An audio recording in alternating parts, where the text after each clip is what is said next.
नमस्कार। आज हम एक ऐसी किताब पर बात करने वाले हैं जिसने कह सकते हैं कि भारतीय अंग्रेजी साहित्य का चेहरा ही बदल दिया। सलमान रुश्दी की मिडनाइट चिल्ड्रन। बिल्कुल।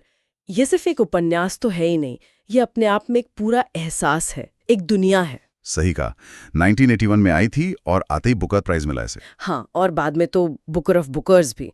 हमारे पास जो भी जानकारी है, जो स्रोत है, वो यही बताते हैं कि ये कितनी लेयर्ड, कितनी जटिल किताब है। हाँ, तो आज कोशिश करते हैं कि इसकी कुछ परतों को खोलें, समझें कि क्या चीज़ इसे इतना खास बनाती है। जरूर, चलिए शुरू करते हैं। तो कहानी का जो केंद्र है वो है सलीम सिनाई, और उसका जन्म वो कोई मामूली घटना नहीं है। नहीं, बिल्कुल नहीं।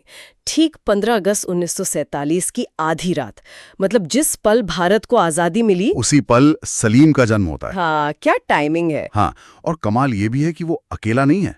उस आधी रात को, जैसा स्रोत बताते हैं, करीब 1000 बच्चे पैदा हुए थे पूरे भारत में। 1000। और उन सब में कोई ना कोई अजीब सी जादुई शक्ति है।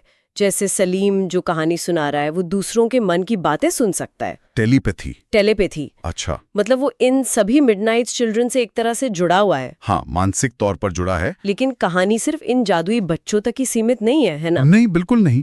सलीम की जो अपनी जिंदगी है वो तो भारत के इतिहास के साथ साथ चलती है। सही कहा, और यही इस किताब की शायद सबसे अनोखी बात है। सलीम की पर्सनल लाइफ, उसकी यादें, उसके रिश्ते, ये सब भारत की बड़ी घटनाओं से सीधे जुड़े हैं।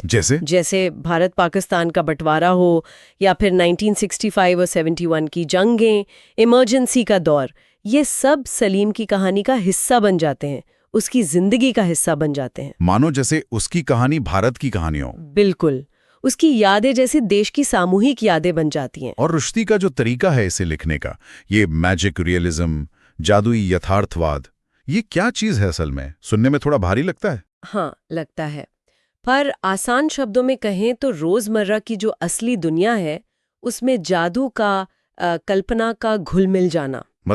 मतलब जैसे सलीम की नाक जो सूंघने में कमाल की है, या इन बच्चों की जो अजीबोगरीब शक्तियां हैं, ये सब असलियत के साथ ऐसे बुनी हुई हैं कि अलग नहीं लगती। अच्छा। स्रोत यही बताते हैं कि रुश्दी इस तकनीक का इस्तेमाल करके इतिहास के जो भारी भरकम गंभीर सच है, उन्हें एक नए कल्पनाशील तरीके से पेश करते हैं। तो ये सिर्फ इतिहास की रिपोर्टिंग नहीं है? नहीं, बिल्कुल नहीं।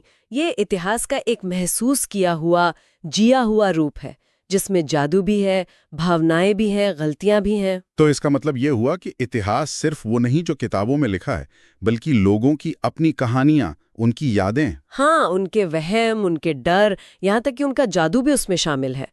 और यहीं से किताब के जो गहरे मुद्दे हैं वो सामने आते हैं। जैसे कि पहचान का सवाल, आइडेंटिटी। बिल्कुल। सलीम खुद अपनी पहचान को लेकर कितना कंफ्यूज्ड है। वो किसके बच्चे हैं, कहाँ से आए हैं? ठीक वैसे ही जैसे आज़ादी के बाद भारत खुद अपनी एक पहचान गढ़ रहा था। और राष्ट्रीयता, नेशनहुड का मतलब क्या है? क्या ये सिर्फ नक्शे पर खींची एक लकीर है, या फिर ये लोगों की मिलीजुली यादें, कहानियां और कभी-कभी टकराती हुई सच्चाइयां हैं? ये सवाल किताब उठाती है। और यादों की बात चली है तो सलीम जो कहानी सुना रहा है, उसकी यादें भी तो पूरी तरह भरोसेमंद नहीं लगती। हाँ, वो खुद कहता है कि वो चीजें भूलता है, गड़बड़ करता है। हाँ, और वो भी जानबूझकर किया गया लगता है, ये दिखाने के लिए कि इतिहास और यादें कितनी व्यक्तिपरक होती हैं, कितनी सब्जेक्टिव। कोई एक तयशुदा सच नहीं होता। कई सच होते हैं जो अक्सर एक दूसरे से मेल नहीं खाते हैं। और रुश्दी की भाषा भी तो वैसी है, चंचल, कभी मजेदार, प्रतीकों से भरी हुई। जैसे वो अचार की बरनी का मेटाफर इस्तेमाल करते हैं। हाँ, इतिहास जैसे अचार की तरह प्रिजर्व किया गया है। बिल्कुल, हर वाक्य में कई मतलब छिपे हो सकते हैं, पढ़ने वाले को सोचना पड़ता है। तो फिर कुल मिला के ये किताब किसके लिए, मतलब किसे पढ़नी चाहिए? जाहिर है जिसे भारतीय इतिहास, राजनीति में रुचि है। हाँ, उनके लिए तो है ही, लेकिन सिर्फ उनके लिए नहीं। अगर किसी को ऐसी कहानियां पसंद है जो सोचने पर मजबूर करें, जो सीधी सरल ना हो, जिसमें कल्पना और सच्चाई का एक अनोखा मिश्रण हो, हाँ, तो उन्हें ये किताब यकीनन एक बहुत अलग, एक यादगार अनुभव देगी। ये सिर्फ एक कहानी नहीं है, ये भारत के बनने, बिखरने और फिर किसी तरह से जुड़ने की एक बहुत ही निजी और साथ ही महाकाव्यात्मक दास्तान है। हमारे स्रोतों से भी यही निचोड़ निकलता है कि ये पाठक को इतिहास, पहचान और कहानी कहने के तरीके पर नए सिरे से सोचने को उकसाती है। वाकई एक ऐसी किताब जो इतने सालों बाद भी उतनी ही ताज़ा और प्रासंगिक लगती है। बिल्कुल। और ये चर्चा हमें एक दिलचस्प सवाल पर लाकर खड़ा करती है, नहीं? कि अगर किसी देश का इतिहास सिर्फ सरकारी फाइलों और तारीखों में नहीं, बल्कि सलीम सिनाई जैसे हजारों लाखों लोगों की उलझी हुई, जादुई और कभी-कभी अविश्वसनीय लगने वाली यादों में भी बसता है, तो हम जिसे इतिहास कहते हैं उसे असल में कितना समझते हैं?